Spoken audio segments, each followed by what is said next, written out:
Here's the truth about this war that nobody wants to tell you. It isn't about toppling Iran's regime before you ask. It's about reshaping the global world order. And I think that's happening right now. And I want to tell you how Britain is staring down the barrel of a dark age we haven't seen for over 1,000 years. This all comes, of course, as President Trump says Tuesday will be Power Plant Day and Bridge Day, all wrapped up in one in Iran if the key shipping lane in the Strait of Hormuz is not reopened. And, of course, lots of expletives there we have blurred out for you. But this is bigger than a headline or a Truth Social post in this war, and the evidence is not actually being kept from us. We're just blind to seeing it because nobody's talking about it. America has made no secret of its new doctrine. It is stepping back from being the world's police and repositioning itself as a powerful, self-reliant fortress. That is why President Trump has drawn a new strategic map from Greenland to the Gulf of America to the Panama Canal and its surrounding countries. At the Department of War, we call this strategic map the Greater North America. Interesting stuff, isn't it? So what does America actually gain from this war before we get on to the Greater North America? Well, let's look at a map here, shall we? I'll bring this up for you. The Strait of Hormuz, you can see there, is one of the most critical energy choke points on this planet.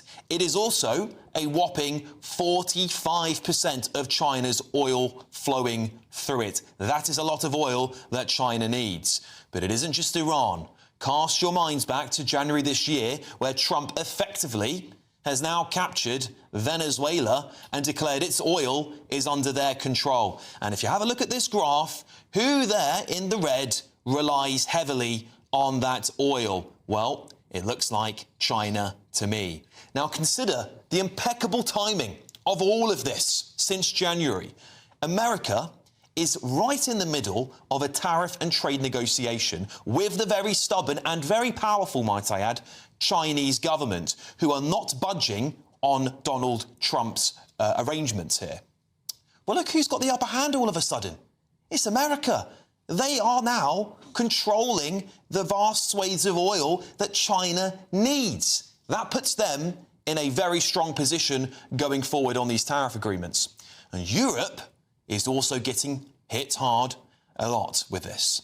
With Russian energy totally off the table and domestic energy security weakened by this leftist obsession with net zero, Europe is becoming increasingly dependent on external oil supply and energy supply. And that puts America, again, in a very strong position because we will soon be wholly dependent on American supplies of oil and gas. They will dictate terms and use energy as leverage, not just economically, but geopolitically too. And what do we know that they really want? Greenland. They want Greenland. They've made that very clear and they didn't get it yet. So the longer this war drags on, the more dependent the world is becoming on the USA. And it's not accidental. What we're seeing is the emergence of what you heard from Pete Hegseth there, the Secretary of State for War, and described by Donald Trump as the Greater North America. It is stretching from Greenland down through the Panama Canal, securing the entire hemisphere as a self-sufficient economic and security zone for the United States of America. But guess who's not on there? Europe. We are not part of America's future plans as it withdraws from the world. And it isn't just a coincidence that the United Kingdom has been targeted the most by Trump and America of late. The UK is internationally renowned for its special relationship with America. Trump is signalling that that relationship is over, not just to us, but to everyone else around us. And frankly, Keir Starmer gave him ample reason to do so, of course. But also because Trump can now point to our allies and say, you all let us down.